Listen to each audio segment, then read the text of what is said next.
यह वीडियो सांस लेने में सहायता के लिए इस्तेमाल की जाने वाली एक प्रकार की मशीन के बारे में है। वेंटिलेटर एक ऐसी मशीन है जो सांस लेने वाली हवा को फेफड़ों में और फेफड़ों से बाहर लाकर यांत्रिक वेंटिलेशन प्रदान करती है। एक ऐसे मरीज को सांस लेने के लिए जो शारीरिक रूप से सांस लेने में असमर्थ है या अपर्याप्त रूप से सांस ले रहा है, वेंटिलेशन द्वारा उसे सांस को प्राप्ति की जाती है।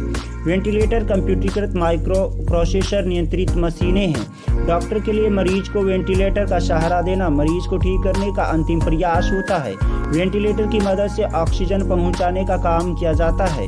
मरीज को जब सांस लेने में दिक्कत होती है तो वेंटिलेटर के सहारे मरीज को सांस का प्रवाह को आसान किया जाता है। हमारा फेफड़ा हमें सांस लेने में मदद करता है। हम नाक से सांस लेते हैं, जो कि वायु जो हम नाक से लेते हैं वह विंड पाइप से होते हुए दो भागों में बंट जाती है, जो कि फेफड़ा होता है।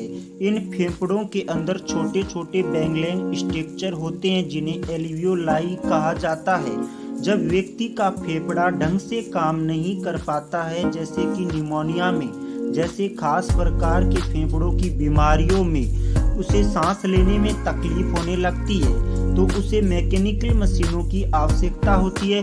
उसी मैकेनिकल मशीन को वेंटिलेटर कहा जाता है, जो सांस लेने में मदद करता है। उसे वेंटिलेटर कहते हैं। अब देखिए ये काम कैसे करता है। सबसे पहले जिस पेशेंट को वेंटिलेटर पर लाना होता है, पहले उस पेशेंट को खास प्रकार के ड्रग्स देकर बेहोश कर दिया जाता है। फिर इस प्रक्रिया में एल टाइप की टूल होती है जिसे लैरिंगोस्कोप कहते हैं।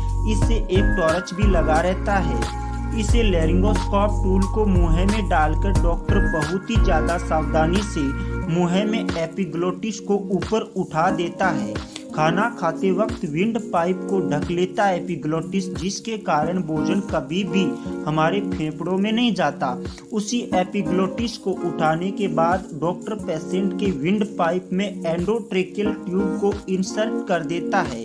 इस एंडोट्रेकियल ट्यूब में, जो कि विंड पाइप के अंदर लगी होती है, इसमें एक वेलोन जैसी संरचना को फुला दिया जाता है, जिससे ये पाइप अपनी जगह स्थिर बनी रहे।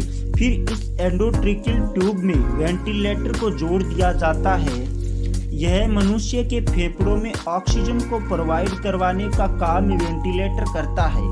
शरीर ऑक्सीजन की पूर्ति करता है और कार्बन डाइऑक्साइड को बाहर भेजता है। ये प्रक्रिया बार बार वेंटिलेटर के द्वारा चलती रहती है। एक व्यक्ति तब तक वेंटिलेटर पर रहता है जब तक वह खुद सांस लेने में सक्षम ना हो।